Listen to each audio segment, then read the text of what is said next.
welcome to another episode 69. Whoa, of the Solo Gamer Podcast.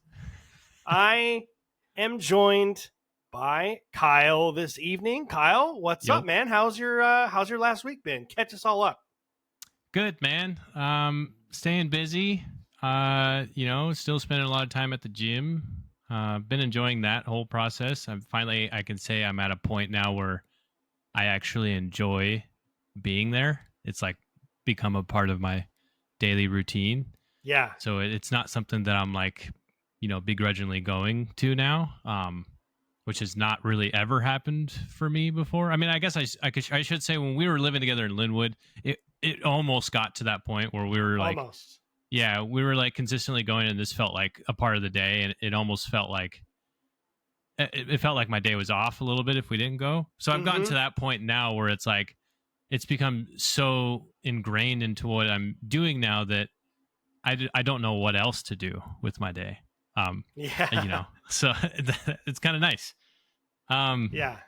Today's been a rest day though, of course. Wednesday, it's always going to be a rest day for us. So yeah, we usually don't go on Thursday mornings either because we're up late doing this podcast. And I'm kind of, when I finish the show, it's not because it's some high octane adrenaline fueled experience, but it does something to my brain where I feel like when I'm done, I have to come down for a little while. I can't just go to bed. Yeah. After the podcast, I'm kind of wired after we finish recording.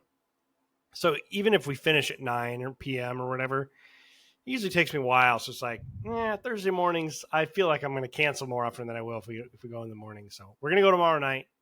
Yeah, I totally feel that. That kind of reminds me of, when I used to come over and spend the night, back in the high school days and middle school and junior high and stuff. We used to like stay up all night just talking about just about anything. Everything and anything. And it was all the fuel we needed to just survive until like 8 a.m., Yeah, it's so strange. We would go to bed really late. Yeah. I know. Yeah, that's the strange. It's funny to think about that because I feel like we probably still do that. There have been times where we're hanging out and it's like on a Saturday night or something and Alicia's crashed out and we're just chatting and we're like, oh, it's 2:30 in the morning. I should probably go home.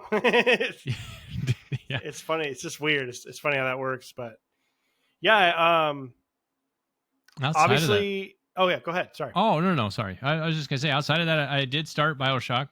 That was the one game that I did play. I got probably about a couple hours in.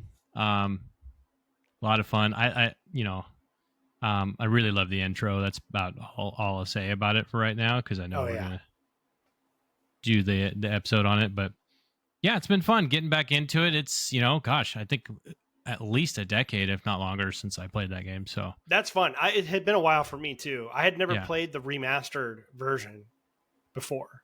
Yeah, I bought it a while ago, and I think I played it for like 6 hours and then stopped for some reason. I got distracted doing something, so I never finished it. I think the last time I played BioShock 1 was before BioShock Infinite released. When did that come out? 2012 or something like that? That sounds about right. Something like that. So whenever that is, I did play the original BioShock back then. So it's been a really long time for me too. So it was a lot of fun.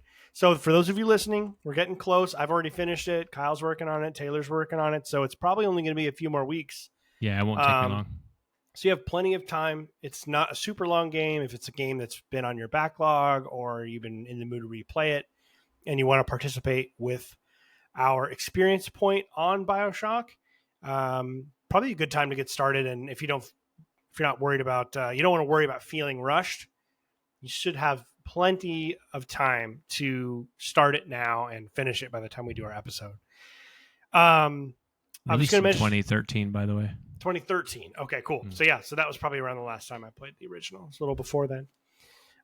We are missing a cohort, as you can all plainly see. We do not have Taylor today. He's feeling under the weather, sounds like. So if he's listening, I'm sure he is. Hope you're feeling better by now, man. Miss you, dude. always tough, especially if you have I don't know if he had like a cold or what. He didn't really say. He just said he felt like shit. So it always tough to have the like kind of the mental acumen and if your throat hurts, especially trying to talk and just be sick and just be miserable. It's like sometimes you just gotta call out on stuff like that. So totally get it, no problem. We are gonna continue on with the topic we had. We got some great write-ins, so we just want to make sure and get you guys involved in today's episode. Might not be quite as long as a normal episode, which is the two of us, and both of us. Neither of us have really played a ton of games over this week. I'll talk a little bit about what I've been playing, but it's been somewhat limited. I'm leaving. I'm not going to be on the show next week. It'll be just the two of you. I am on Saturday morning, really early Saturday morning. I'm flying out of here and I'm going to Hawaii, man. You're stuck with me. Yeah, they're going to be stuck with you guys. We're going to really throw you for a loop because I think Kyle will have my background. He's going to be babysitting my dogs, staying here while we're gone to Hawaii. So it's going to be kind of a weird switch up for everyone watching. And maybe listening too, because you'll probably sound a little different on my microphone, which is funny. So all these little things, But so look forward to that episode without having to listen to my voice as much because I do talk a lot. Who's going to host? You think are you going to be the host? You going to host it, Kyle, from the host desk over here? Well, I'm going to talk to Taylor about it. He has hosting experience. Yeah, I'm going to, I mean, if it's better, I'll probably have him do. I don't know, man. We'll see. It doesn't I feel like matter. I could do it too, but he's got the experience. So I'm going to let Taylor take the lead. I'll talk to him about it though. Yeah, it'll be fun to figure out. It's kind of fun to do it. It's I don't know how or why I ended up doing it. I remember when I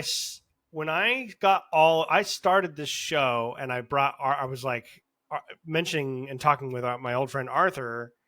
And I thought that his takes on video games were very funny. But he wasn't super nerdy about the industry and stuff. So he didn't know all of the developers and the publishers and kind of the business politics of all of it. He just knew what he liked, why he liked it, and the way he described it was funny. So naturally, when I invited him to be the host of the original version of the show, I just kind of hosted because he wouldn't know what to do. I kind of helped him along. And then when Taylor came on and replaced Arthur, we like switched off. He would host, I would host. He would host, I would host. And now in this kind of third reincarnation of the show, this is a trilogy, everyone. I don't know. I just did it. I just kind of took on the mantle of it. I like doing it. It's fun. I like being able to. Yeah, man, you're great at it. Thanks. I like to it's fun to just kind of control the flow and let you guys just have, just throw it to you and listen for a while and then talk for a while and then listen. It's kind of nice to be able to decide when I get to stop not because I want to keep going because it's nice. Sometimes I'm like, when I'm a guest, I'm like, I don't know how long they want me to go, So you just figure all these things out. I think it's definitely easier on my end because I feel like there's just so much more to because it's one thing to just have the conversation, and just be a part of it. But the navigating and guiding it in the right direction is definitely a skill set. So yeah, and it's one that I have not gotten perfect. There's times where I will overthink it in my head and I'm worried about, did I go to Taylor the last 2 times? Did I go to Kyle the last 2 times? I don't want one of them to think I'm like forgetting they exist and skipping over them or whatever. So you got to have to remember that stuff, but it's like anything else. You just keep doing it and you get a little better every time. Yeah. So yeah, we actually have a really fun episode. I had this idea to do this episode a month ago or so. I was talking to Taylor actually, just texting back and forth. Might have even been in our group chat. But we were just discussing. I think we were discussing Elden Ring, and then after that conversation was over, I was thinking about, man, it's like I really want to play Elden Ring. I know how good it is, and I know I can beat those games. And I just started thinking about it, I started the way that I've been fixing the stress that sometimes I get with this stuff, which is it shouldn't be stressful. It's for fun. It's all fun. And when I start to get stressed out about my backlog or not playing this or not playing that, I just remember I'm 34. I haven't quit gaming yet. So I'm going to be playing video games for as long as I'm physically able to do so, which is likely most of my life. And I have plenty of time. I have a lot of time. And so then I started thinking about, well, what are those things that I definitely want to do before my age-addled hands can no longer grasp a controller Don't say properly in my 80s or whatever. By then we'll probably just be able to put it into our head and go to sleep. Yeah, I don't even think Elden controllers will exist at that point. Like, right? Yeah. But just sort of the idea of that I'm going to be playing, but maybe they will because we'll still have them. We're going to have this shit's going to be retro. And we'll probably still have wall outlets because there's going to be so many old electronics that people will continue to use. And so many homes are built, right? I'm going to have a retro We're going to be game those room. old men that are just like, back in my day. Yeah, with my retro Series X, you know? Man. And the way that Steam works and anything that you're playing with the Xbox app on PC now, all that stuff, I mean, that's allowing you to play games that are older every generation as you go and improve your PC. So there's going to be ways to access these games, and we have a lot of time. And so that made me kind of rethink, well, what are some of the things that make me feel stressed or a little daunted that I know I have enough time to do, and I have to get them done before I either die or can no longer physically hold controllers. So bucket list is kind of that's kind of what that is. So I was like, we should do a bucket list thing. Like, they have to be kind of daunting, things that you're not going to be able to do, you know, in the next couple months or whatever. These are things that feel like they might be a little too much unless you kind of know that it's going to require the patience. So that's going to be our topic for today. Before we dive into that, man, what have you been playing this week? Is it just BioShock? That was all you had this week? Yeah, and that was like really over the weekend. I was able to kind of get into that. Outside of that, just normal daily routine. Work and gym and TikTok and hanging with the dog and pretty much watching. Yeah. Hanging out with us. We obviously it's football season. Oh yeah. So Sundays are a lock. Yeah. So that definitely that's like the funniest thing about football. I love football. I look forward to it. And I never wish it was gone. By Super Bowl Sunday, especially since neither of my teams that I root for have been in the Super Bowl for at least a few years, or really even in the playoffs. By the time the Super Bowl Sunday rolls around, I'm definitely ready for the season to be over. Oh yeah. And I'm excited to have Sundays back. Sundays are big time video game days for me on the off season. So it does take a lot of time, and we like baseball too, and baseball is about to get playoffs, and our team is like right in the mix. I mean, it's practically playoffs now, so it's hard for us for the weird combo of nerd and sportdom fans. This is a difficult time to make time for both right now. So yeah, some of what we've been playing is a little more limited. The other thing for me, I have a few games that I'm very excited to begin playing, but I have not wanted to jump into them because I'm going to miss the next 10 days or whatever. I'm not going to be here starting basically Friday through the following Friday evening. So I'm not going to even have access to play any video games until a week from this Saturday, basically. So the last thing I wanted to do is jump into last week. I had a big list because I was playing little bits of everything. So I'm pretty sure I'm going to play KCD 1. And then when I come back as well, I'm going to jump into Chronos, which is going to be my first spooky game of the season. Heck yeah. I might try to figure out how to do some streaming. I haven't streamed in a while. So maybe not this coming weekend. So for those listening, it's Friday. So not tomorrow and Sunday, but the week after.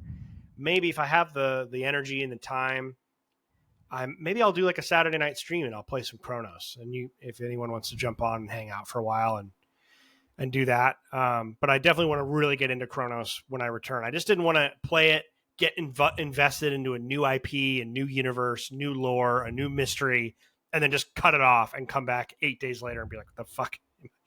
What's going on? Especially with the vibe of Chronos. It's like you're going to go from that to Hawaii. Like, yeah.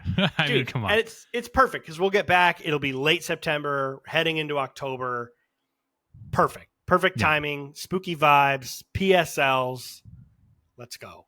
All that good stuff. So that'll be a good kind of, I feel like this vacation, we do this every year. Usually it's the Oregon coast and usually you come with us. Yep. But we do this trip and you'll have to come to Hawaii with us on one of these years. Cause I'd love to. I've never been yet. So the access is, I mean, with Alicia's uncle having this condo, it makes it much more realistic. You can really afford it because you might only spend, I don't know, on yourself $500-600 to go to Hawaii, and that's it. It's just like food dude. and whatever events you want to do. Pay for your way on that, and that's it. And you've got the lodging for free, and obviously a plane ticket for us. Yeah, go ahead. No, I was gonna say I've definitely looked at pricing of what it would look like to stay there, and it's like 80% hotel, like, and then the rest is the extracurricular stuff, but like most of it is hotel. So if you've got somebody that will let you stay there, that's huge. It's massive. I mean, it changes everything. The amount of money I was willing to spend on fun things is very different when I'm not already spending probably twice that much just to stay.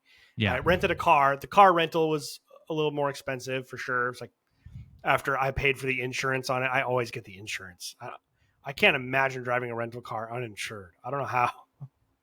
I mean, do they even let you? You have your, I don't mean uninsured motor. You have your insurance, right? Yeah. But if you spend the extra $11 a day or whatever it is on the extra insurance that they offer you, it covers like anything that happens to the car. Anything. Oh, okay. Well, then, yeah, that's a no-brainer. So it's like if someone opens up their door and slams it, the wind gets it and slams it into your door, and there's a giant ding.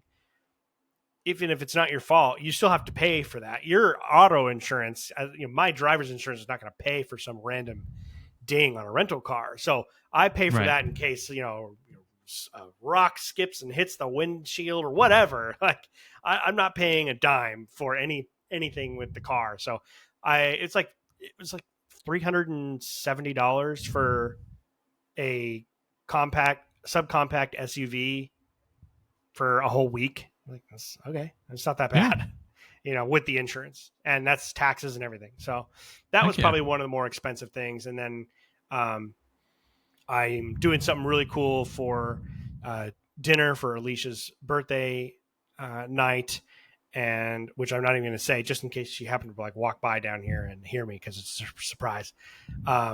Also, there's these small groups. You go out at nighttime on a boat with a expert, and they have this raft thing that floats in the water, and it has lights that shoot down, and the raft has handles all the way around it for a group of 6 to 8 people or whatnot. And you hang on to the handles, and you have a scuba mask on, so you're not free swimming at all.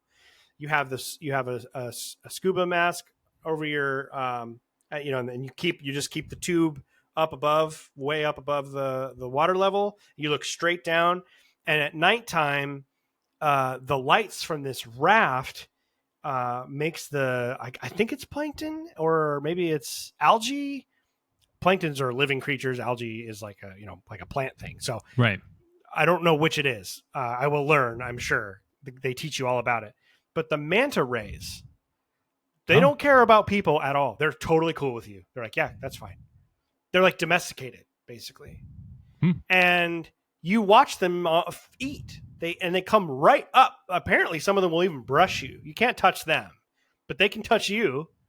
And they just swim, and they just swim around, and you learn all about them, and they're swimming right there, like right massive. You've seen these guys, these huge manta rays. Yeah.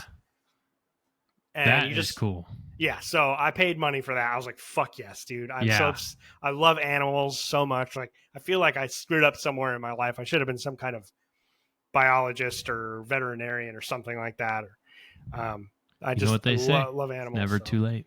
I know it feels too late though. Yeah, I mean, it definitely feels that way. I'm pretty rooted. You tell Would that to you- my bank account, my credit score, taking out money for loans to go back to school and all that. Would you do a shark cage ever? Yeah, I would. So I if I said no, it would only be because I am not very confident in my ability as a swimmer. And I understand you're in a cage, but just the idea, I'm just not a very confident swimmer. I don't really know how to scuba dive and blow the air out of Yeah, the tube and that's a free. whole thing in itself. You have to learn And how to I do. know it's different because you'd have a breather with you if you did the Shark Tank thing, but a lot of that just is a little bit that's more nerve-wracking than the shark.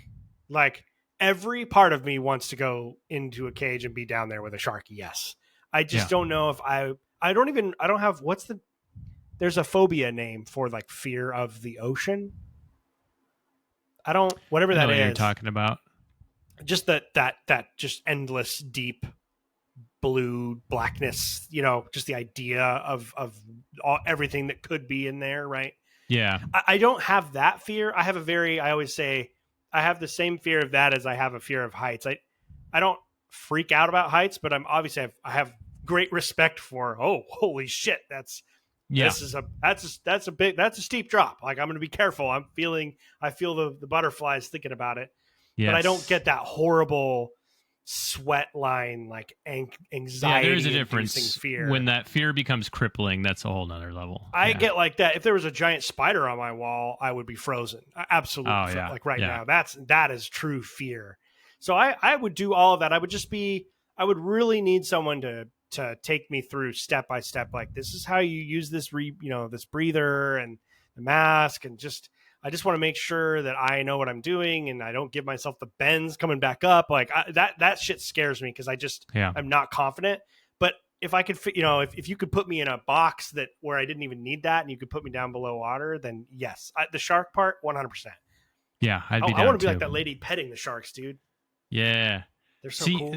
my thing is like, I do have a fear of big bodies of water, but it's not in like the sense of like I'm afraid to be in water. I love being in water, Mm-hmm. and especially if I learned how to like scuba dive.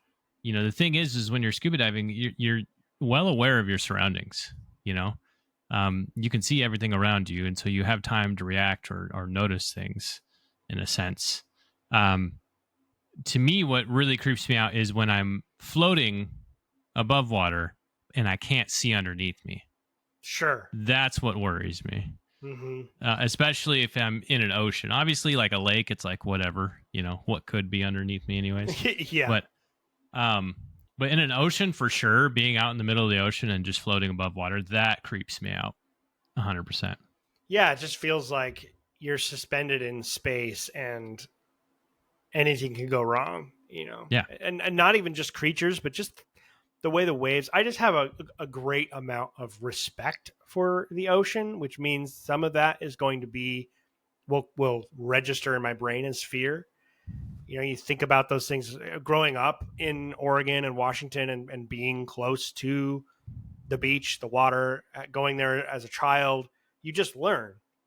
Like, yes, you can play in the ocean, but here are the things you need to know. Like, this is the undertow and the waves. You got to watch for the waves and watch what you're stepping on. And you learn these things how to be smart, how to respect the environment, you got to respect it because it's not going to respect you if you don't.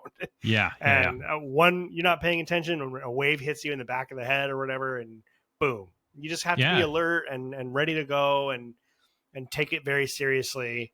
And usually you're just fine. But that respect comes with a sense of like being okay with not being in control. Because when you're in environments like that, it's very much like, I mean, for lack of a better term, I mean, you're going with the flow. You're riding the waves. Yeah, so, like, absolutely.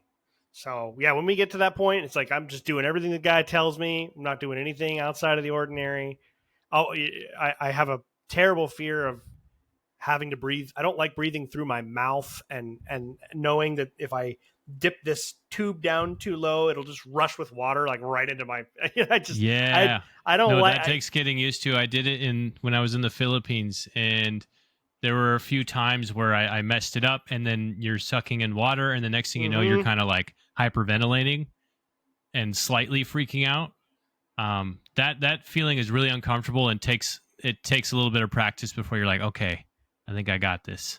Yeah, and that's why I signed up for this, because you're not having to really even worry about that at all. You're holding on to this thing, and if you I don't even know that you'd be able to get low enough. You have to kind of submerge yourself all the way under it to sort of. Right. So I don't even think you need to worry about it. It was saying that like 10-year-old kids do this, 12-year-olds do this. Well, I think the goal is just to try to just beginner. be slightly submerged so that you can see. That's yeah, it. You just have your face in, and you're just watching them. So yeah, I'm very excited for that. So I just been thinking about that and haven't really been able to play a ton of games. Just been busy getting ready, booking things, planning things, just getting everything prepared. Yeah, those last couple of weeks beforehand is always busy, man. Mm-hmm. Yeah, it's been busy, but it's been a fun busy, and we've really enjoyed the process. For me this week, so I have dabbled. I wanted to just be able to jump in and play some games when I had some time. I got back into Oblivion Remastered. I started over. I didn't like the way my character looked, and I also didn't like. It had been a while since I played, and it had been updated, and it's like, I'm just gonna start over. I don't care. So I started over, and I'm just kind of doing the main quest, and I'm really enjoying it. It's Oblivion. Yeah. It's exactly what it is, and it's beautiful. What's fun is I love the Xbox Play Anywhere stuff, man. It's so fucking cool. Yeah. So I've been playing it a little bit on my PC and on my Xbox, and it's been fun to kind of see the difference. And I've been messing with the settings, and you can get I just got the little FPS frame per second counter at the top right when I'm playing on PC. Just kind of seeing what my rig is capable of with this engine, and I was like, well, it's been updated, so hopefully it's a little more optimized. So I got it I've got it running at 120 frames a second, and everything is set to either high or ultra. The only thing I think I set to medium was shadow quality, because I'm like, who gives a fuck? It's kind of useless. The things that matter are the things I have at ultra are texture and like dynamic lighting. Because that's what makes a game look beautiful. So those are ultra. Especially everything else, the lighting, high or medium. So yeah, so it's been fun. It's just been dabbling, jumping back in. I'm playing the main quest right now, which is something I touched the last time. So it's been kind of fun to do that. I'm currently riding toward Kvatch right now, so I haven't even gotten. Oh, okay, yeah. Haven't even met Martin yet. I just got out of the dungeon, went to see Joffrey, talked to him, and started heading there. So that's all I've done, basically. Okay. And then I've been dying to play Chronos, but knowing what I was just talking about, not wanting to start it until I come back from my trip. Oops, sorry, I just made sure I didn't disconnect my wire here. I'm like, damn, I want to play something like this. I was like, let's just play some Dead Space. Fuck it.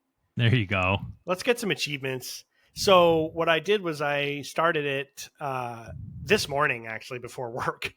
I was that's a good way to start your day. Yeah, it was like 7 a.m. I got up. I usually make coffee or whatever, but I just didn't want to. And I was like, I want to play some Dead Space, man. So I started. It was still dark and upstairs.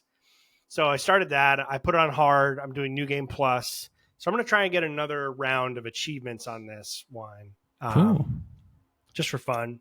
So I'll just play that throughout the year as well when I'm feeling it. That's just one of those games where I'll see a YouTube essay on it. Like someone will do a YouTube discussion about this thing in Dead Space or this story in Dead Space or this gameplay thing in Dead Space. And I'll watch it and be like, oh, I really want to play that. It's kind of like, it's very suggestive. Yeah. It's just always in the back of my mind when I see Dead Space anywhere. I'm like, oh, that'd be fun. Let's play that. So yeah, that's all I've been playing. That's it. Not much. Cool, man. Not much. Yeah, I mean, you're kind of in an in-between phase right now. You don't want to really commit to anything. I get it. Yeah, for sure. So that'll be very different. When I return, I'll definitely be jumping back in full time. Yeah, so let's jump into this bucket list, this random topic that I came up with a little while ago. Yeah, man. The we have some good write-ins too. I was kind of looking through to see if any of them kind of lined up with what we have. I don't know how, but somehow we didn't get one from the Cream Lord on episode 69. Dude, I mean, come on. I don't know, man. Lord of the Cream is off somewhere just curdling. I don't know where he's at. Silence. What a missed opportunity. Silence of the Cream. Dude, the AI topic bot is gonna love that. It's gonna grab that. Oh, dude, AI loves cream. I'll tell you that much. Yeah, if we talk about Cream Lord, it's like I gotta make a clip out of this. I will just start with I was just talking about Elder Scrolls. Both of our write-ins mention Elder Scrolls, which is kind of funny. I'll start with one here. Craig wrote in, Craig's Gamer Room. He says, "Oh man, I have a bunch. LOL. Hope you packed a lunch." Number one, and then he writes like an incredibly brief 3 little things. I was like, "That's not that much, dude." Where's the rest of this list? Don't be threatening me with a meal unless you're about to write a book. All right. Number one was a few full series I want to finish. Fire Emblem, currently 8 out of 19. What the heck? There's 19. Games. I'm telling you, man. A lot of the big Japanese game series just keep going. And I think it's so, and I'm speaking a little bit out of ignorance, but a lot of that is like, because he mentions he wants to finish mainline Final Fantasy as well. Everyone always tells me they're not connected in any way. Which is, but I'm like, in any way? Yeah, that's a lot like of games at all? to not be connected. Yeah. So it's like, what do you mean they're not connected in any? Well, why do they have the same name then? You know? Yeah. So clearly there's some things that transfer, but that's a new story with a new set of characters every time. Just about every time. But he also mentioned the mainline Elder Scrolls, currently 2 out of 5. Now, I would love to know, Craig, which 2? Mm-hmm. Because if you've is this a replay of the Elder Scrolls mainline series, or is this your first time playing through the Elder Scrolls? I want to know if it's Oblivion, because if you only played 2, then you're missing one of the big 3. Because the first 2 were released in the 90s. They look like old school Wolfenstein or Doom almost. Duke Nukem? Yeah, kind of like that. They seem like they would be much more difficult to play if you have any modern sensibility whatsoever. Yeah. I would say the first modern Elder Scrolls is Elder Scrolls 3 Morrowind is the first modern one. Right, yeah. And I would love for them to do a remake or remaster, quote unquote. It would be a remake because I don't think you'd be able to run the engine of Morrowind in the background like you were. I mean, you could do it, but it would feel like shit. Mm-hmm. And Oblivion at least feels a little bit better, but I don't know. That would be really cool. I would love that if they could get Virtuos on making Morrowind remade in UE5 would be beautiful. I would kill for that. That was my entryway into the series. So follow up on that, Greg. Just, I don't know if YouTube comment or in Discord or whatever. Let us know which of the 2 you have played. I'm very curious about that. He says that and his number 2 is I want to have 100% completed save file for Animal Crossing on the GameCube. I wonder what that entails. What do you have to do to have 100%? But this is this is exactly the kind of thing I'm talking about. Right? It's not just a run through of one game, right? You want 100% a game, which is one of my 3 choices for my bucket list. He also said he's going to play the mainline Final Fantasy, and he's 6 out of 16 there. I think 6 out of 16. Yeah, I mentioned that he talked about Final Fantasy, but you're right. I didn't read the actual entry. 16 of them. I thought we were on like 20. But yeah, 16. 16 just came out last year. And it pissed a lot of fans off because it's kind of more action RPG and not turn-based. And I think a lot of people, a lot of old school fans. Not turn-based is a crazy move. Yeah, I guess it's kind of like a third person action game. They're trying to get more people like us in it. Which Okay. the funny thing is like, yeah, but Meanwhile, I don't Claire want it. Obscure So is like destroying right now. right, yeah, So yeah, exactly. But it's also just like, man, if you've released 16 of these things and I still haven't played one, like make it for the people who've been playing yeah. all 16. It's a bit too late to turn the ship around. Whoa. Yeah, it seems odd because even if it's more in line with what I like in a gameplay experience, I see the number 16. First of all, I haven't played any of them by now. How am I supposed to know they're not connected? I see the number 16. Like, I'm not jumping in at 16. Yeah, dude. What are you talking about? It's weird. It's a weird choice. Like, just cater to your hardcore fans that have kept your franchise going for decades. This is weird. And then the last one he says, I want to be in the top 10 speedrunners for Gravity Rush. Another great example of a bucket list gaming achievement or whatever. Top 10 of anything sounds crazy. Yeah. I assume, you got it, Craig.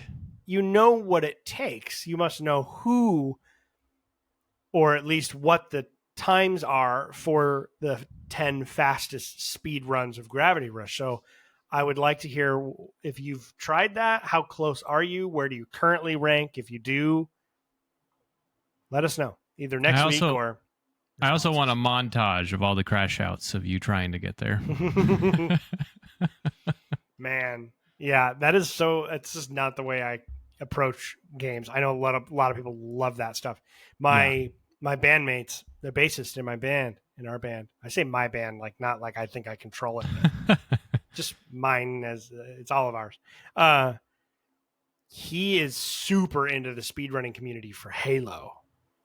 Really? Like obsessed with it. He's super into it. He's pretty good. He's really good Halo player. And sometimes when we're hanging out after we're done with rehearsal or recording or whatever, we'll all be hanging out.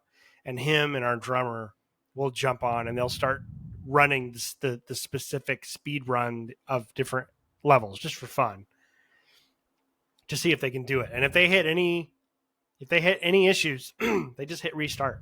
Sorry, I'm going to cough here for a second. That's crazy to me. I mean, teach their own though, like that's what they enjoy. And I don't judge it at all. I zero judgment at all. I mean, that's true. That's true love. That's dedication. Yeah. They know these maps. They know every part of these maps, like the back of their hand down to, I don't know them like that at all. Yeah. I mean, they know where enemies are spawning and. Yeah, exactly. Yeah, exactly. Which enemies to kill? Which enemies? Some enemies you have to kill. I'm sure. Yeah.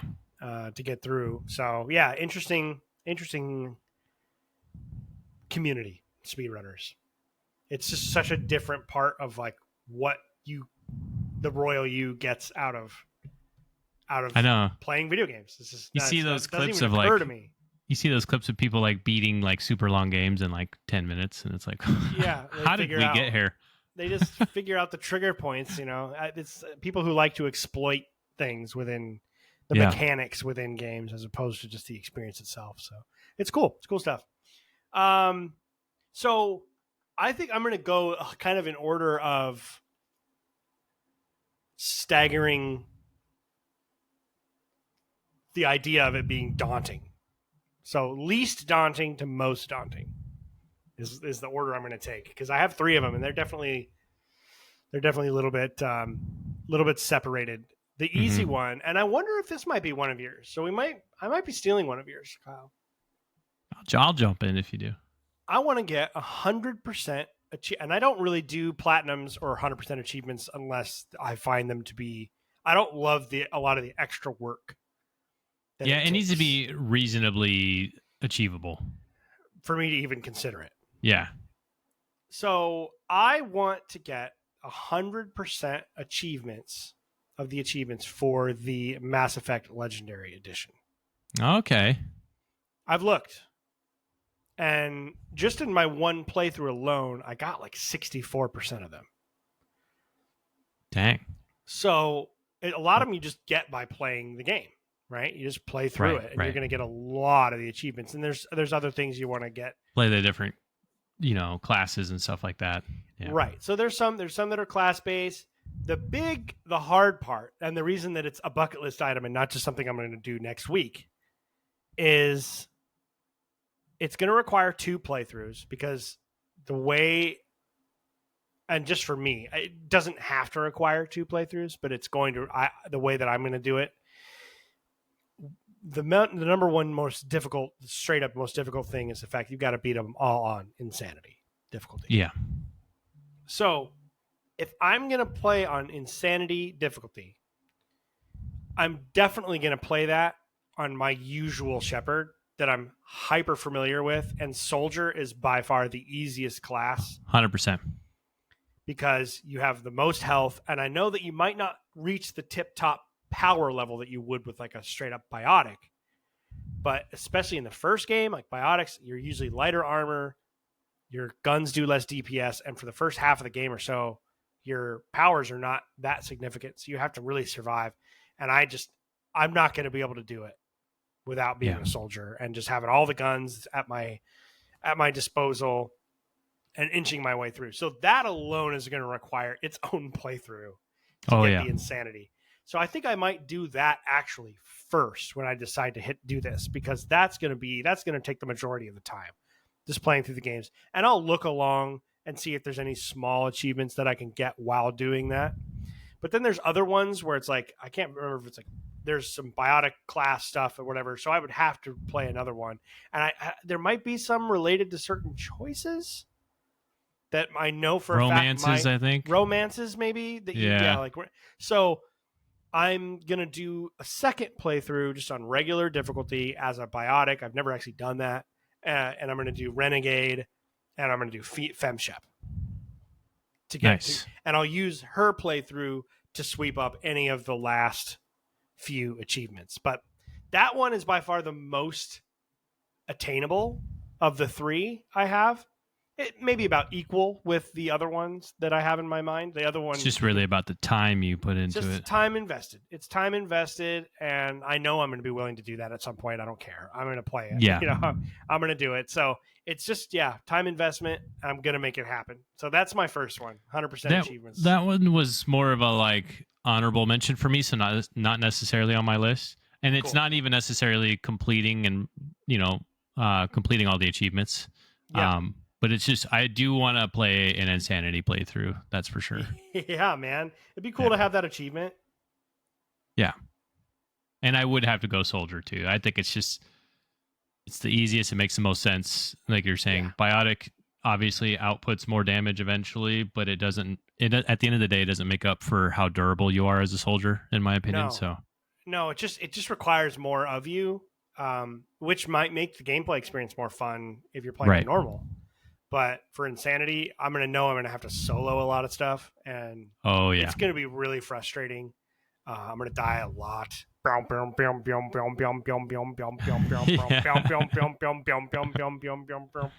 That freaking song. I remember the first time I played Mass Effect ever.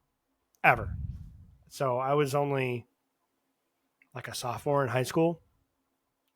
I could not get past what is the name of Liara's mother on the ice planet?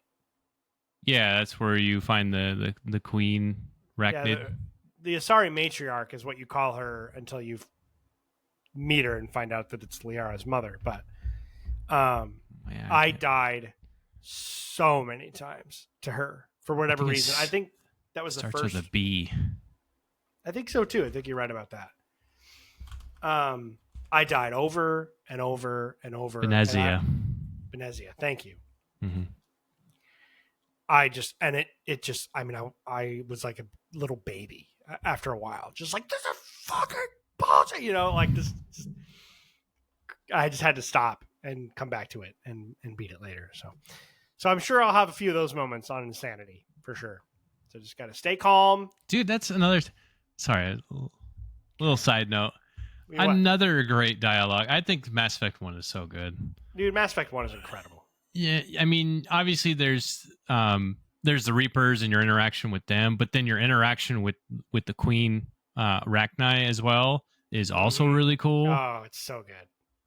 there's just so much good dialogue in that game. It's going to be so hard for me to do a Renegade playthrough. Yeah. I feel like the Renegade Shepherd's a fucking idiot. Yeah. And has no foresight at all.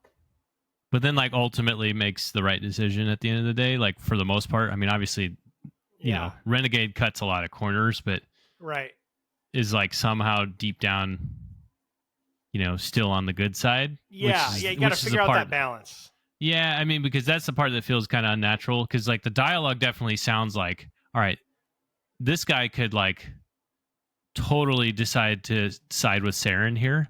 And it would totally make sense here. Right. Just except with the attitude. They learn the truth that they're being lied to and manipulated by the Reapers, and so therefore they're not going to join them.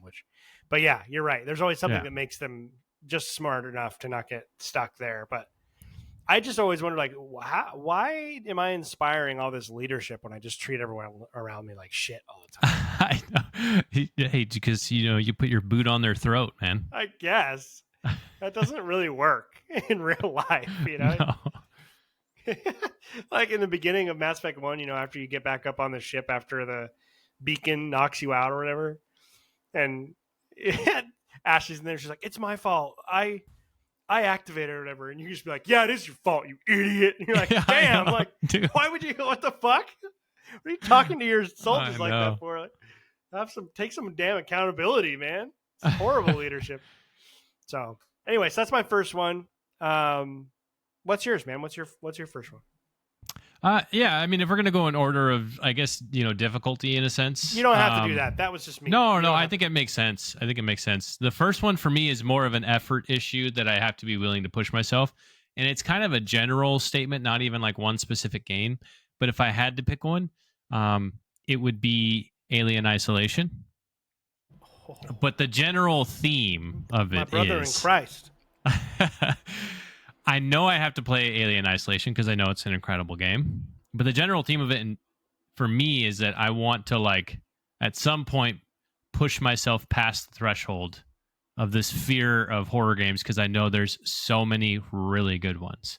And I don't even want to play... Because I know that there's a lot of games out there that are just scary and not even really for any reason. Kind of like how those horror films that are just gory and it's like that's all it is. It's like, okay, I'm not getting anything else out of this. I'm not one of those people that just like It's gotta have a good story, good characters, a good concept, you know.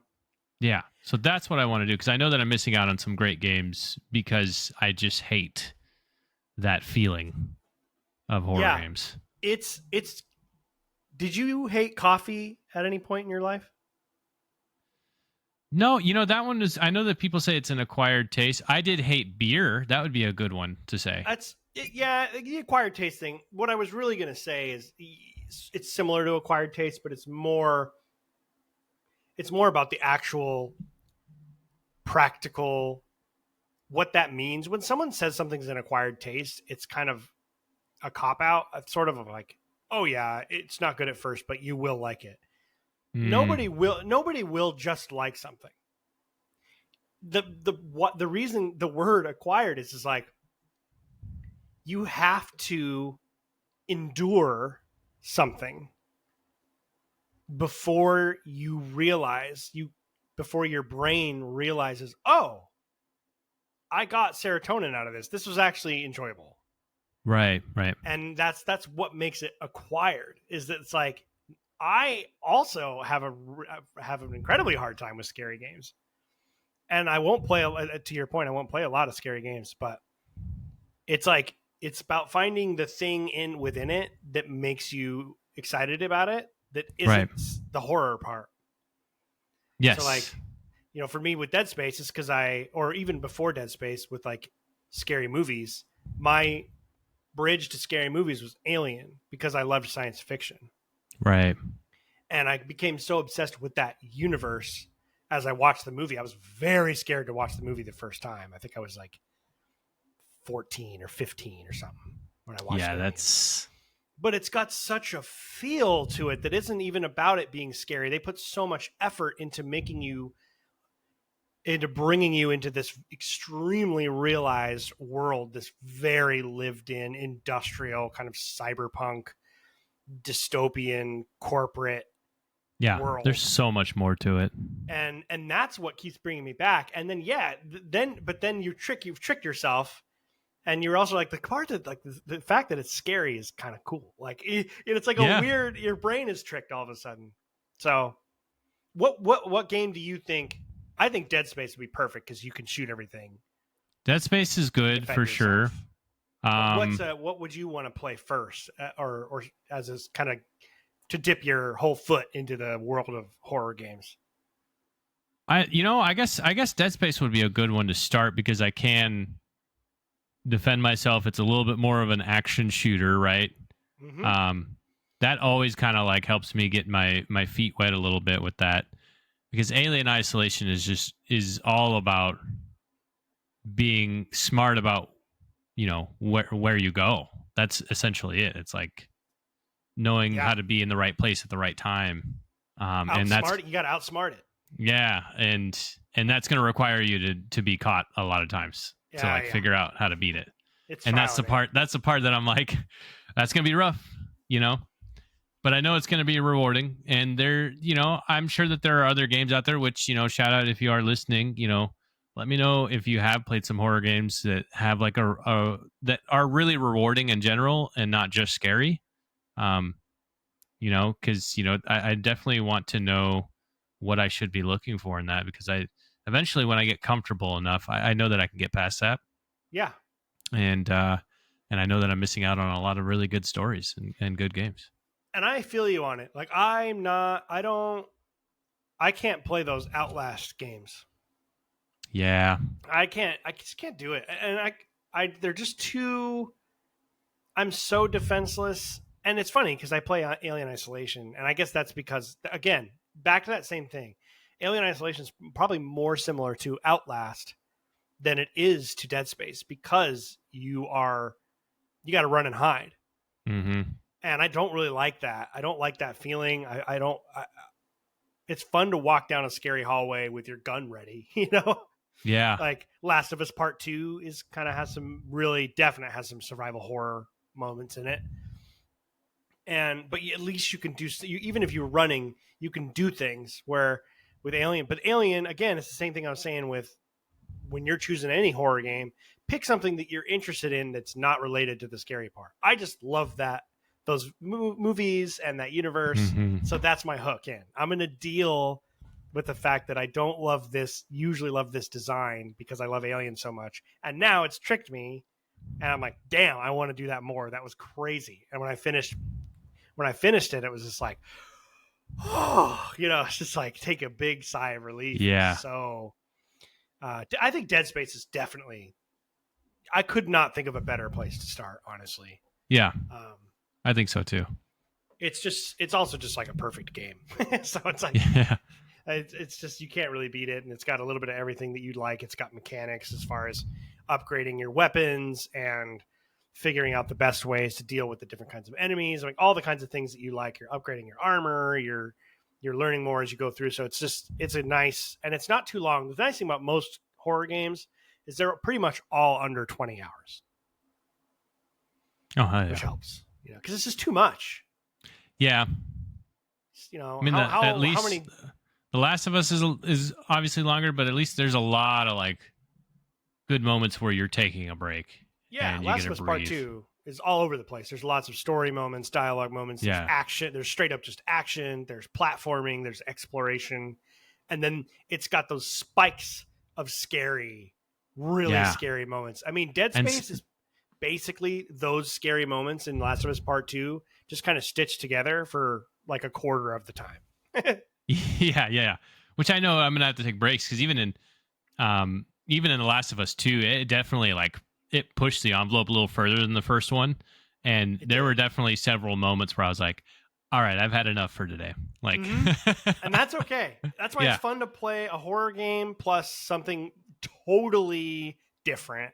Yeah. And you can just go get that energy reserve refilled, take a break, and jump into some role-playing game or an action game or whatever, and it's so different, and it just like cools that part off. And then it's almost like spicy food. If you can get yourself into it in the beginning, then you start realizing you're like, I kind of miss. I want some hot sauce on this. Man. Yeah, I want a scary game. It's weird how it works. Yeah, that's cool, if you do that, let me know if you play. Dude, if you play through Dead Space, I'm gonna act like, I don't know. I'm gonna feel like a proud uncle or something. I'm gonna be so fucking excited, you know. I do it for you, man. I would be like, really, you're playing Dead Space? like if Riley told me he was gonna play Dead Space, it's like the same kind of reaction. I'm like, yes. Watching you play it definitely helped convince me. I'm like, all right, I can do this. You know? Yeah, totally. Yeah. It's just like anything else. It's got spikes where things get a little scarier, and then it's got some easies. It's just such a cool. The ship is the way it's designed, and the art, and the universe and the lore is so good, and unitology and the marker and necromorphs and what they are, and the mystery that's happening is just irresistible. That is the way I would, for some reason, it just like ticks every box for me. Let's read Miles' entry. He says, hey, TSG, hope all is well. If I get the chance to, I'd like to play the Halo games again in chronological order. My man, I just finished doing that, except for Infinite. That's next. Reach, CE, Halo 2, up to Metropolis, Halo 3 ODST, then the rest of Halo 2, and Halo 3 to top it off. Just been in a big Halo mood these days. He left off 4 and 5 there. I included 4 and 5 in my playthrough. I've technically done it before, but it's one of my favorite things to do in games. I would also like to one day voice a main NPC in an Elder Scrolls game. That is a hell of a bucket list, dude. You're thinking way man, above me. I did some independent voice acting for a bit, and my goal was always to end up in an Elder Scrolls game. I know that's sort of gaming adjacent, but I hope that's all right. No, it's not all right. Get your hopes and dreams out of here. Fucking banned. No, of course not. That's awesome, dude. And if you have any examples of said independent voice acting, that'd be cool, man. We need that now. Yeah. Send us the link. That's awesome. He also says, P.S. God damn it, Miles. P.S. If you did start a football podcast, I would gladly listen to that. Oh, no. In the words of Gandalf the Grey, don't tempt me further. Dude, honestly, the more and more we do this, the more I'm like, especially that one episode of Madden, I was like, honestly, totally unscripted. I could easily hammer out 2 hours a week with you without having any sort of prior knowledge of what we're talking about. Oh my God, dude. I know. It would just be like a week, you know. Here's the thing I would struggle with. We'll only stay on this for a second, everyone listening, I promise. The thing I would struggle with is, while I have a pretty good feel for the National Football League as a whole, I do feel like I'd be sort of out of my depth in talking about a lot of other teams, like in an opinionated way. Like, I don't know the roster. I know all of the big players and maybe probably a few more players than the average person does on every team. But I don't know anything. I don't know the Seahawks. You know, it would be weird. I would spend too much time because that's what I know the most. I'd be talking about Seattle and Cincinnati. So I don't know how we would do a 2-hour show about Cincinnati and Denver and Seattle. I just would always want to come back to Seattle. Well, yeah. Well, no, for sure. I don't think there's anything wrong with having a heavy emphasis on it. On our favorite teams, right? I mean, it would just basically be the Broncos, Seahawks, and Bengals show, and then if Taylor, Cardinals, Taylor wants to join Cardinals, yep. That would be, pretty, But outside of that, though, I do think that we keep up to date with a lot of, league drama and what's going on, and so there's plenty to talk about that doesn't even have to be about like the X's and O's and players. Oh, sure. That's true. Yeah. I just love the idea of doing like spending part of that time just reviewing the week. And you guys need to see our setup sometime. I mean, we've got 2 televisions going. Oh yeah. We got Red Zone on one. We got 1 or 2 games on the other. It gets crazy up in here. So we could definitely do it. We'll think about it. I just need the time. It's a lot of time. The editing and the uploading, all of that is takes a lot of time. So that's Yeah, so it's all my fault, guys. I need to get in there and help out. no, that's not what I'm saying. No. I know that's not what you're saying, but that's what I'm saying. If I wasn't stuck with fucking Kyle over here, I could achieve my dreams of doing a football podcast. So it's certainly doable. And I will say this. I don't know when, but I think we will get there. Yeah. And we will have a football podcast. That's something we've talked about a lot. I know. It's going to happen. The more we talk about it, the closer it comes every time. So like inching towards reality. Okay. This one is, I've actually told you about this one before. And this one's like super fucking nerdy because more nerdy than trying to get 100% achievements, which is a obvious attainable goal. It's more nerdy than my third one, which is, I think anyone would consider an understandable bucket list and very daunting. This one is like a weird, hyper personal thing that I've always wanted to do that I've never actually gotten all the way through and done. Makes me laugh even trying to bring it up.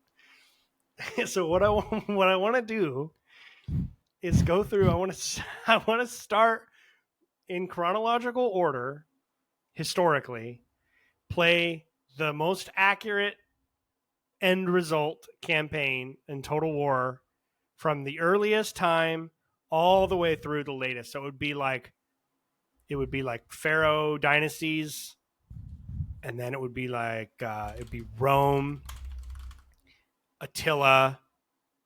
Yeah, I actually Googled this the other day. All the way through in chronological order. I would pick whatever, because when you play those games, there's usually a faction in there you can find that if you play that faction and you know you're nerdy enough to like try and kind of recreate history, you can do so. And so I want to do that through all the way from Pharaoh all the way through Napoleon, which is crazy and would take a long time.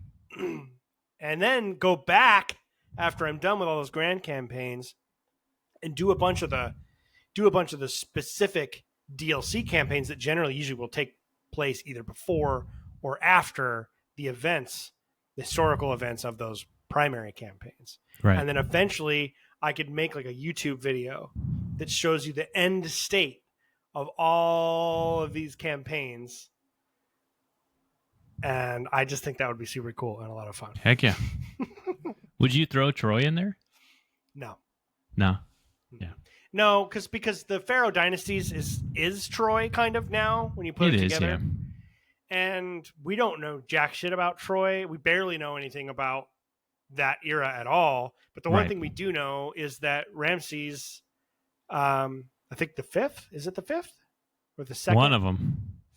The one that you play as in that game, we do know that he was able to kind of survive the Egyptian power, the Egyptian civilization made it through that era, all the way to the point where history was better recorded and we were understanding it more. So yeah, that's really that'd be sick. Yeah, you had to take a screenshot of like just the world map on each one. That would be cool to see, kind of back to back. Part of me wants to maybe almost document it a little bit. Yeah. Do it. The thing is, I have a hard time with dynasties, man. I'm not good at Pharaoh dynasties at all. Really? I have a hard time getting going. Like it's like I can't afford more than like an army and a half, and everyone is going to war, and I got enemies on all sides, and I got a few friends. I'm trying to like use the politicking to help me to my advantage, but you have to stay on that every turn. Yeah, I do every turn. I do that every turn, but I just don't know. Like I just don't have enough resources. And if you're too aggressive, you make too many enemies. If you're not aggressive enough, you're not collecting it just feels like my first playthrough, I definitely realized early on, because like when you play Warhammer games, except for the very first war you have is always set up for you. There's always some Mm-hmm. sort of neighboring faction that you need to get rid of. Sure.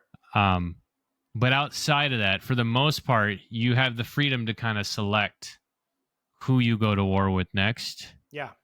Um, Once the map starts really opening up and you start to become large, everybody starts to want, to fight you. But I've noticed in Pharaoh dynasties, it's definitely more of you got to let the war come to you because it's going to happen.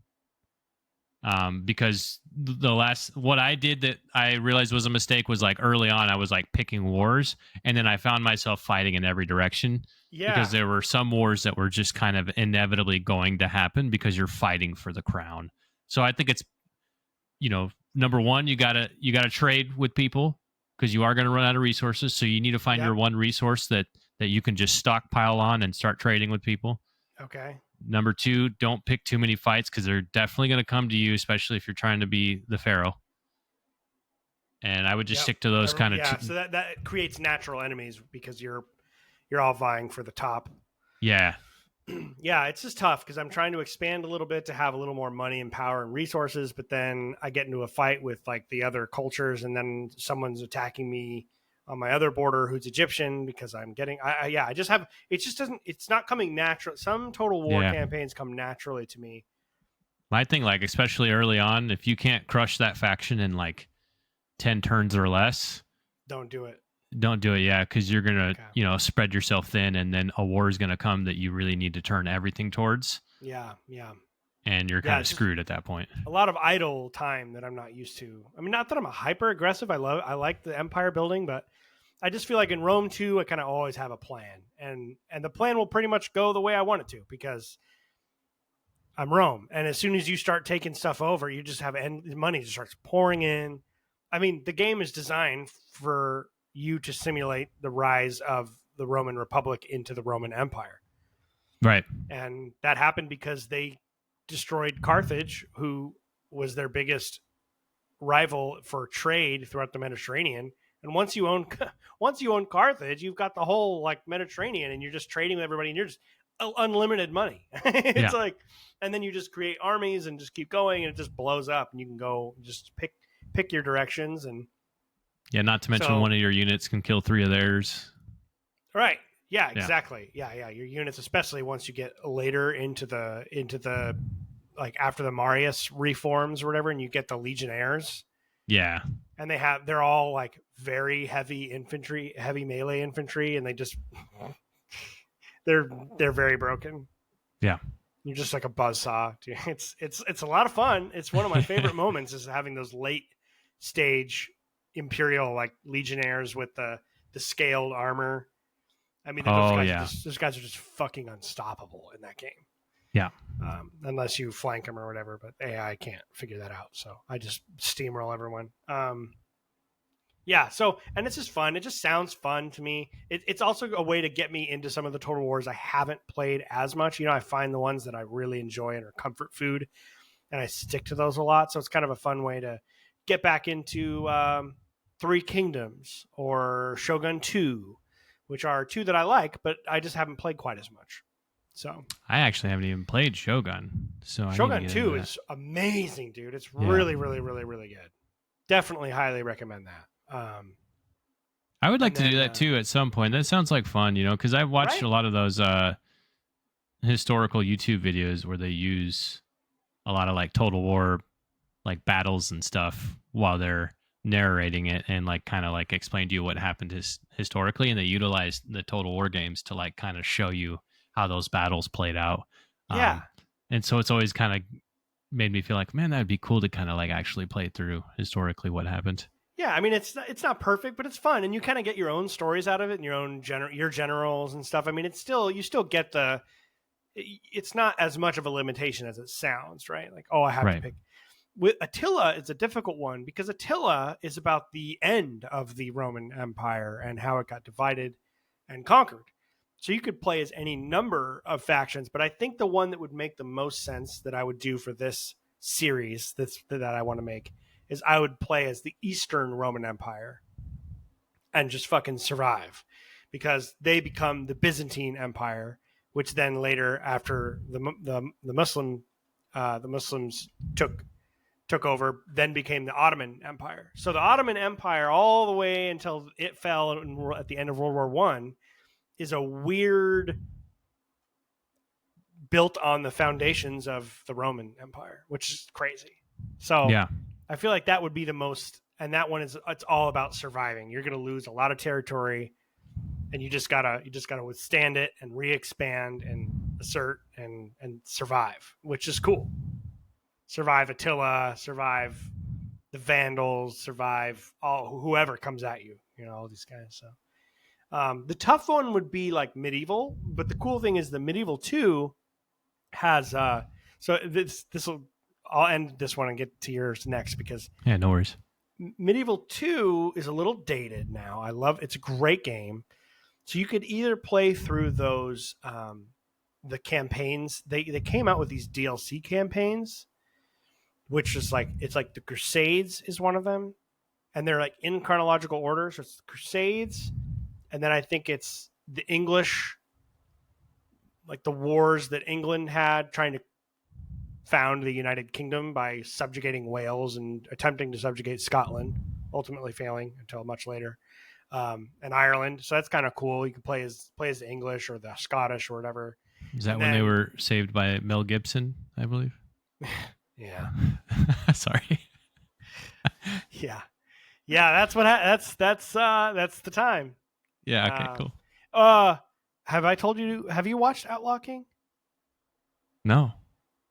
Not perfect, but God, so much better than Braveheart, historically speaking. Oh no, you have actually. Okay. I Braveheart. remember. Braveheart's a good movie, like objectively. I think it's a decent movie. It's not as good as everyone says it. It's just like a revenge movie. It's the more, not that I watch it all the time, but the more I watch it, the more I'm like, oh man, this is not good. It's historically, it's like an abortion of a film. Yeah.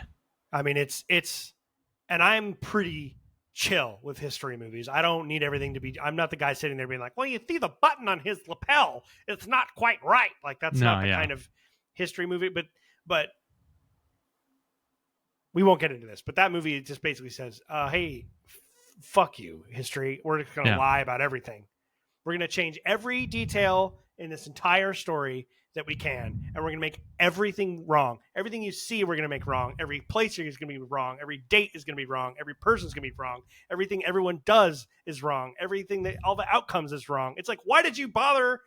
Yeah. Why did you bother telling the story? Yeah. Is the movie you're talking about the one that more follows Robert the Bruce? Yes, it's the one that doesn't show Robert the Bruce to be traitor. Yeah. It'd be like watching a movie about the American Revolution, and in that movie, George Washington joins the British at the end in a secret plot because he's jealous of, I don't know, Alexander Hamilton or something. Like, yeah. Just ridiculous, right? I mean, just be like, what the fuck is this? And so that's Outlaw King, again, not perfect. It's got some stuff that isn't right, but way more accurate. They're so much better. It's so much better, and is more accurate. And it actually takes place like right after William Wallace's execution, which is interesting too. So yeah. Anyway, yeah, just to be really cool all the way through Empire and Napoleon, and heck yeah. So that's mine. What is your next one, sir? I'm not sure if this is on your list, but definitely one of the more difficult games, and something that I know that I have to beat. I have to commit myself to it. It's definitely Elden Ring.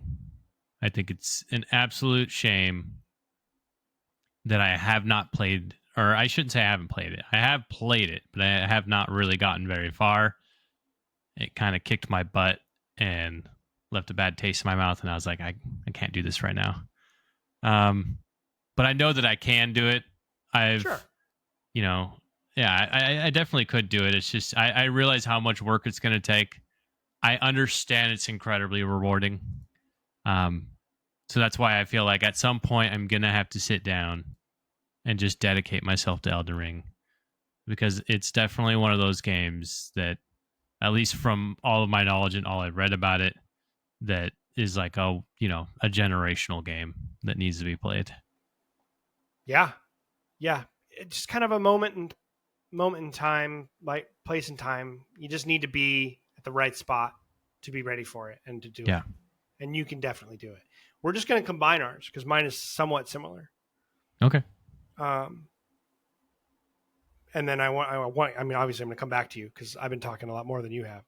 Oh, that's pretty much all I have to say about that one. I mean, what Well, else? but I'm going to bring you in here because I Okay. want you to join me on mine because mine is it's similar. It's just bigger in scope and I think the reason that is because I have beaten. You haven't beaten any of the FromSoft games, right?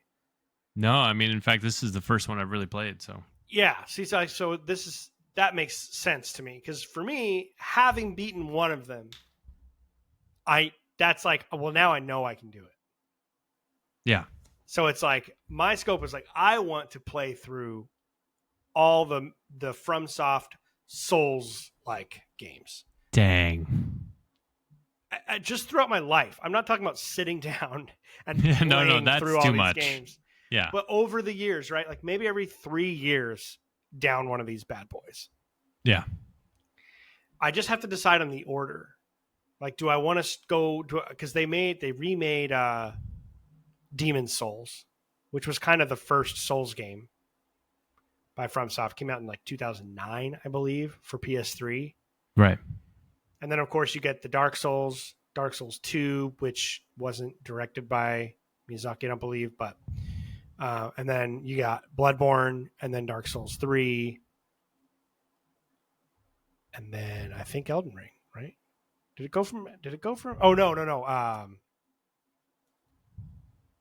Oh my God, the samurai one. Son of a bitch. Is it Sekiro? Sekiro. Thank you. Yeah. Sekiro, then Elden Ring. So I don't want to save. I don't want to make Elden Ring wait that long. So right. I might start with Elden Ring. Excuse me, and then work. It's my not way like back. it's not like story wise they're connected. So yeah. No, not at all. What? So if you feel like you need to play that, other than you knowing that it is considered one of the great games of all time, right, by everyone else, Right. is it just that, or when you did play it, was there enough in there to make you feel like you want to come back to it, or what is driving you to feel like this is something you have to do? Yeah. There's definitely something to it. The only thing I will say, and this is what I do have some sort of concern with this. And I'm hoping that none of it, comes to fruition, but I'm not sure if there's much of a story here. And that is the one thing that I'm kind of like scratching my head on. But obviously the world is just gorgeous. The different bosses and different monsters that you're fighting. All of it is like, every time it's like kind of a unique, you're having to like relearn. You run into something, you're like, okay, this guy attacks completely differently. He has different strengths and weaknesses. So I've got to, I run into him and die. And I'm like, okay, I got to play this guy differently than I just fought this other dude with. So all of that part really kind of brings a lot of interest for me because you're constantly adapting and learning how to play this game. And then the RPG elements obviously is something that I'll always love, just upgrading armor and weapons and then the side of it where I think I understand the personal achievement side of it too, where there's something to be said about like this game was hard and it kicked my butt, but I learned and I got better at it and I somehow conquered it. There's a little bit of personal achievement that I do understand. I'm just hoping that that's not what everybody says makes it amazing, because I do have a concern sometimes when I see like other um, game shows and stuff like that where they talk very highly of From Software games, and I totally get it because I do think that their world building is incredible, the art style is incredible, and obviously the mechanics are like top notch, right? Mm-hmm. I just don't. I have a hard time putting games at that elite level if you don't have a good story to go with it when it's a single player game. So I guess I'm a little confused on Elden Ring. Like, what is the story? Because I'm from what I played, and I did play at least a good 12 to 15 hours of it. I don't understand what's going on story wise. Yeah. That I think that definitely is a personal preference, and I would agree with you that I generally prefer a pretty strong narrative and a narrative that involves the player a lot. Mm-hmm. Um, I think this is it's somewhat similar to what we were discussing earlier about the fact that it's one thing to say something's an acquired taste, and it's another thing to acquire it. Right. And even though you might drink coffee for the first time and it tastes like ass, you later in life you start to realize, well, there is just ass coffee. There's also really good coffee and everything in between. And with these games, Bloodborne was the first one to nab me, where it was like, imagine BioShock without any of the audio tapes and without the radio. So your Atlas is not talking to you. Neither is, Tannenberg or whatever her name is. None of the characters. Tannenbaum, yeah. Tannenbaum, thank you. None of these people are speaking to you at any point. You show up. Everything happened. Andrew, all the things that are told to you in the narrative through not really cutscenes, but either listening to the audio logs or by just watching things happen in front of you, dialogue. Those events still took place. All of those events took place down to the specific moments and everything. It's just that you're just removing the what's the word that I'm trying to come up with, where you have the fluff, the exposition. That's the word. Remove the exposition, keep the same story, the same environment. And that's kind of what those games are. Because in all of these FromSoft games, your character is someone who is either being like resurrected from death or is arriving, just like the player character does in BioShock, to this location after all the shit has gone down. It's just that there's no one to tell you what happened. And so people started picking up items and reading all the item descriptions. And you'll start to see the names of like the bosses and stuff in these item descriptions. And like, you'll see more and more. And it's just, that's kind of what it is. It's just like all the time was taken. All the lore is there, but unfortunately this world has been annihilated. So it's post-apocalypse. And you're almost like a historian or something, kind of coming through and being like, what the fuck happened here? Yeah. And from that perspective, it kind of made it a little bit more enjoyable, because I agree, I didn't like that either. And I did end up reading a bunch of stuff outside, which we kind of gave shit to Destiny about that, but Destiny is full of exposition. Right. Which makes, and if I still don't know what the fuck is going on, then your exposition is useless and failed and is just bad writing. Whereas this is like, it's a choice by the people who are making the game to be like, what if we just came up with all this, we put all this effort into all these stories and these characters and these gods and sorcerers and demons and all of this stuff. And then everything in our world, the bad guy wins. The whole world goes to shit. Sauron wins, Minas Tirith falls, Rohan burns, and then you show up like 50 years later. And you're going to walk from the Shire to Mordor and kill Sauron yourself. That's kind of what it is. That's kind of, all of them are kind of like that. That makes sense. So it's like it's never going to necessarily be satisfying in the way that you're wanting it to. But if you can find enjoyment out of just being like, what is going on here? Yeah. And then you start looking and reading about stuff when when you find it. It can kind of make it fun, but it's never becomes really, maybe Elden Ring is different, but I know with Bloodborne, and I played through quite a bit of Dark Souls, and I've watched people play all the way through Dark Souls, so I'm familiar with the first Dark Souls game. There's never a point where it's like, this is everything that happened. You have an idea of like, okay, this guy betrayed his wife, who then killed him, which started this guy, and that's all I got. Like after 60 hours of playing, like that's all you figured out. Right, you're picking up the pieces of a broken history. Yeah, it's just gone. There is no record other than what little bits you find. Yeah.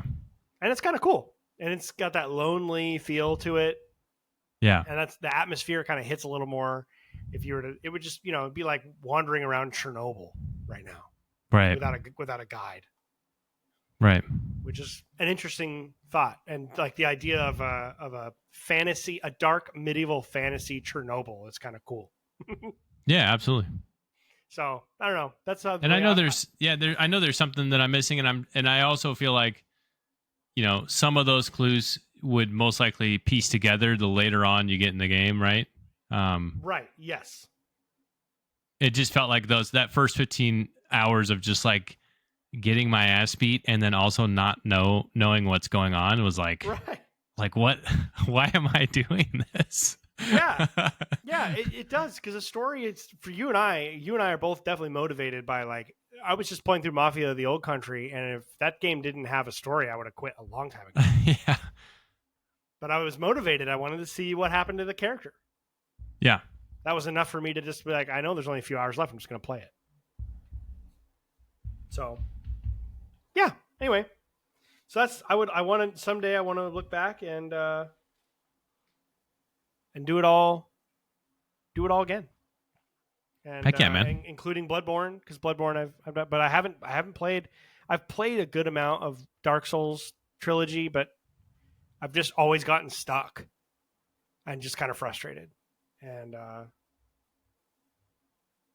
yeah, I don't know.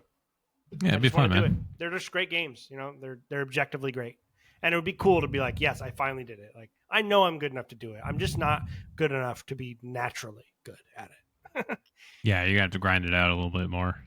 I'm going to have to grind it out. I'm going to have to hit my head through a brick wall. So. Well. You got a third one? That was my third one. FromSoft games. Oh, yeah, that's right. Yeah. I do have a third one.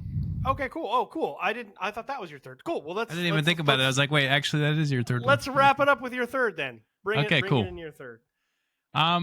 This one's pretty short and sweet. I've been playing League for a long damn time, man.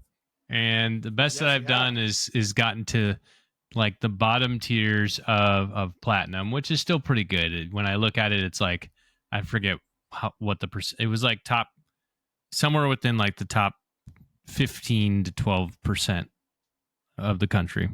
Damn. Which is awesome. But like, yeah.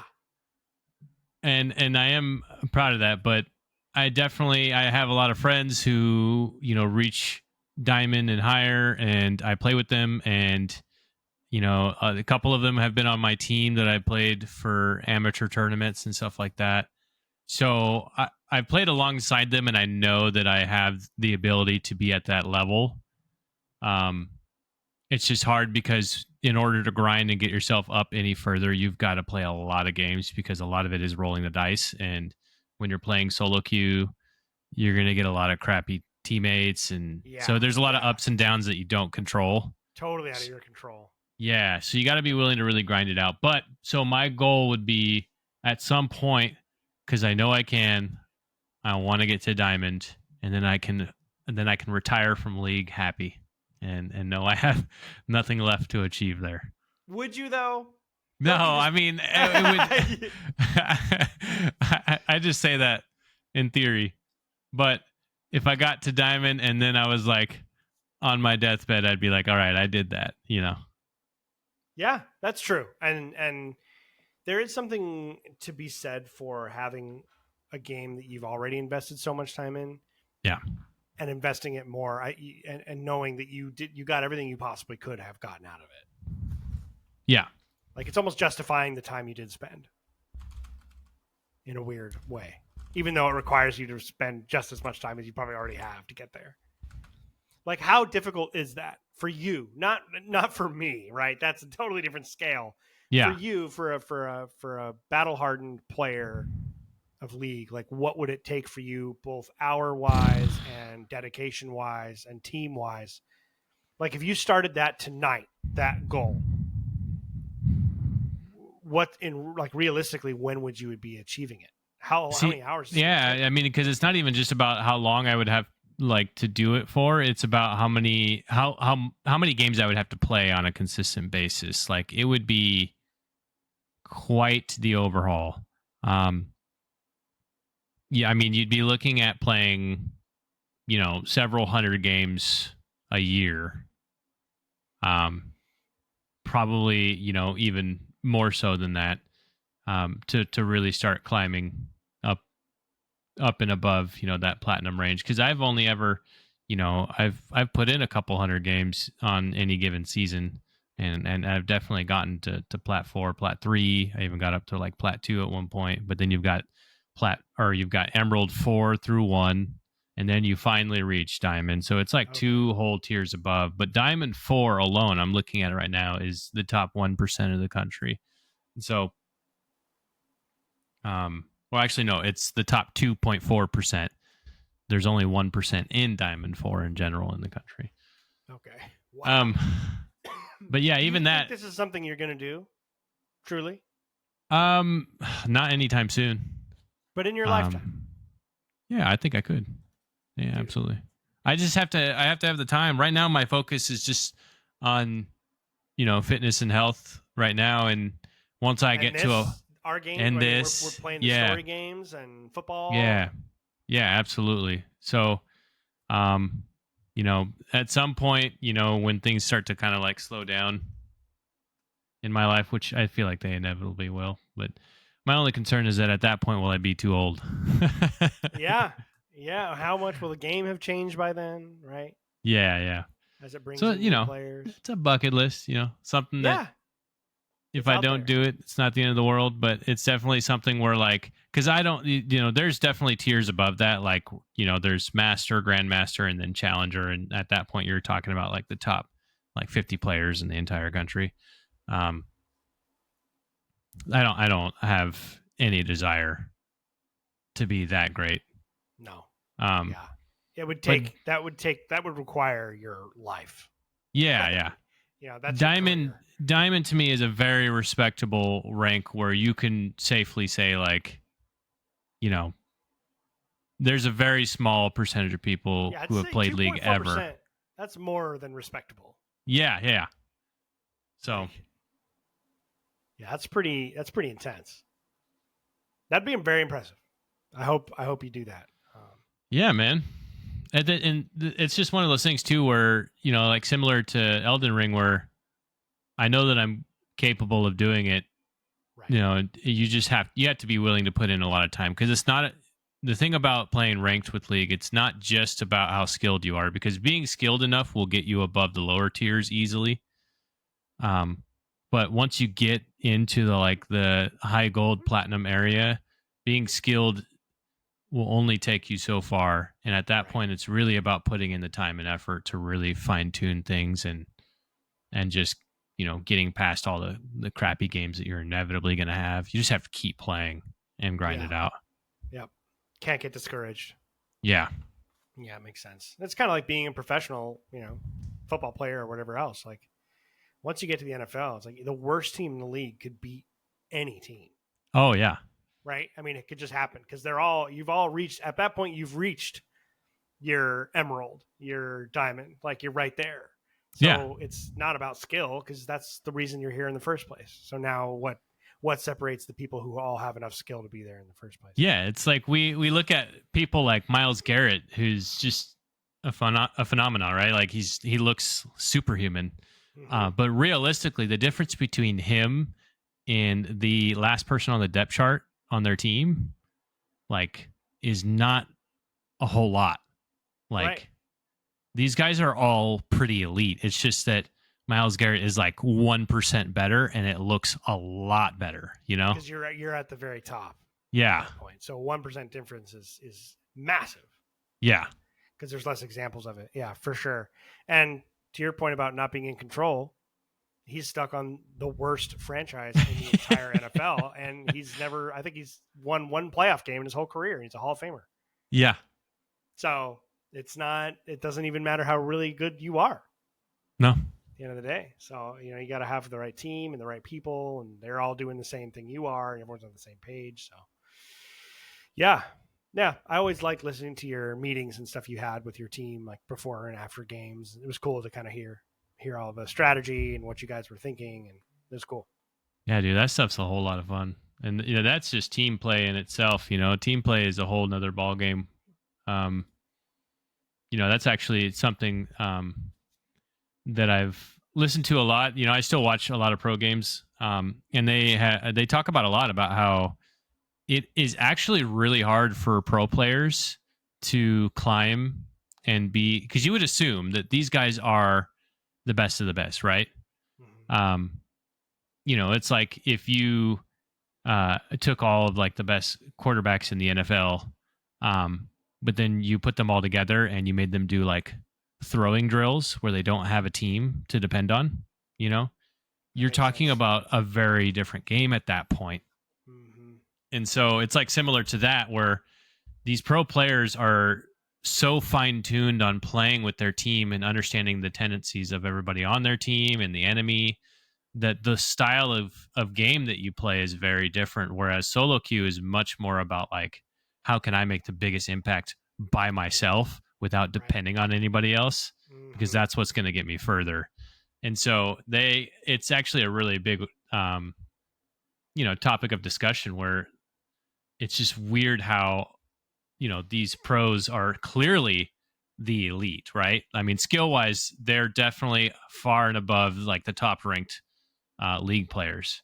But because that's not their main goal and focus, they actually struggle to climb, because it's a completely different style of play when you play solo queue.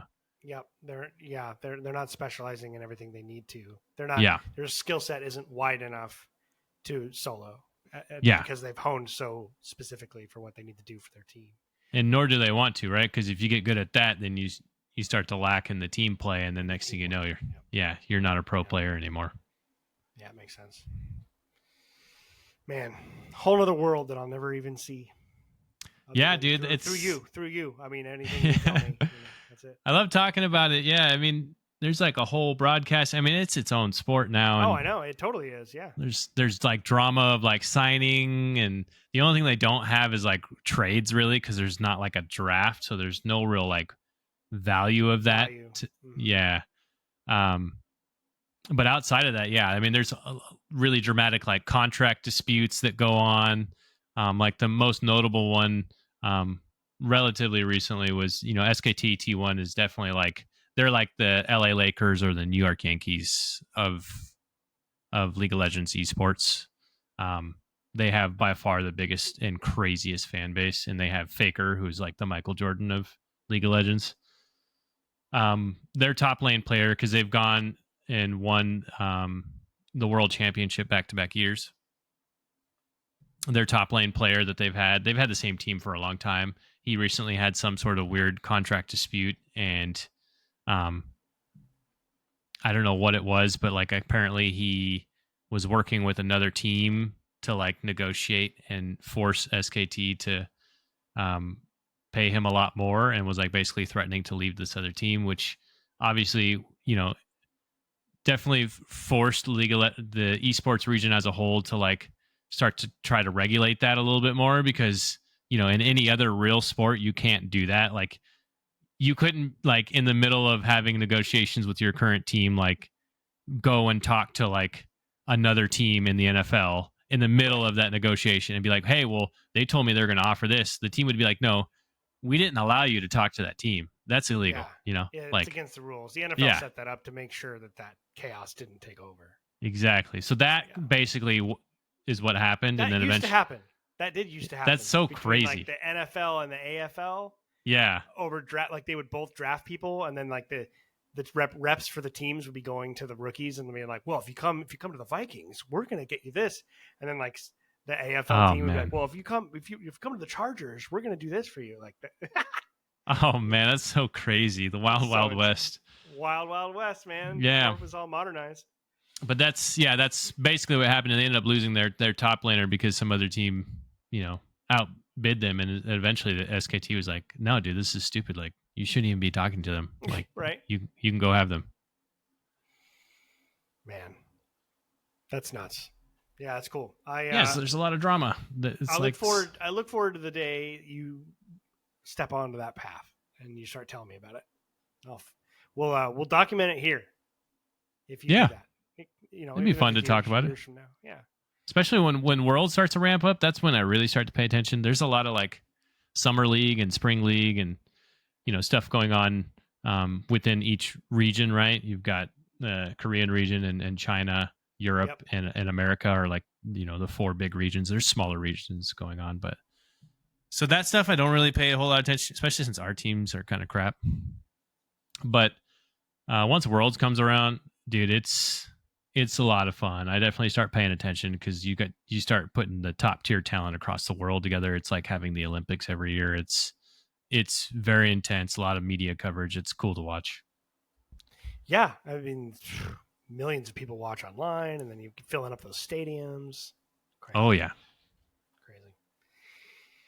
I suppose if I had an honorable mention, I'm not going to go into it like a segment, but I'm going to play all of the Elder Scrolls Online story content, all DLC. Nice. All that stuff someday. That would be kind of my honorable. But I've been working on that for a while, so it's like I know it's going to happen. It's just I just play it in spurts, Yeah. Before I go, sorry, I got a text that I'm trying to figure out what it means. So I'm going to go figure out what that text means by just going and speaking to her because I'm like, okay, I misunderstood this.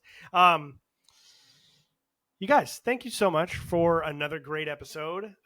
Definitely miss Taylor. Would have been excited to hear what his were. Maybe next week you guys can dive into what he would have had as his answers for his bucket list. I'd love to hear that.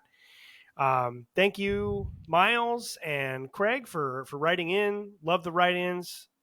We're always excited to see that, and we're excited to.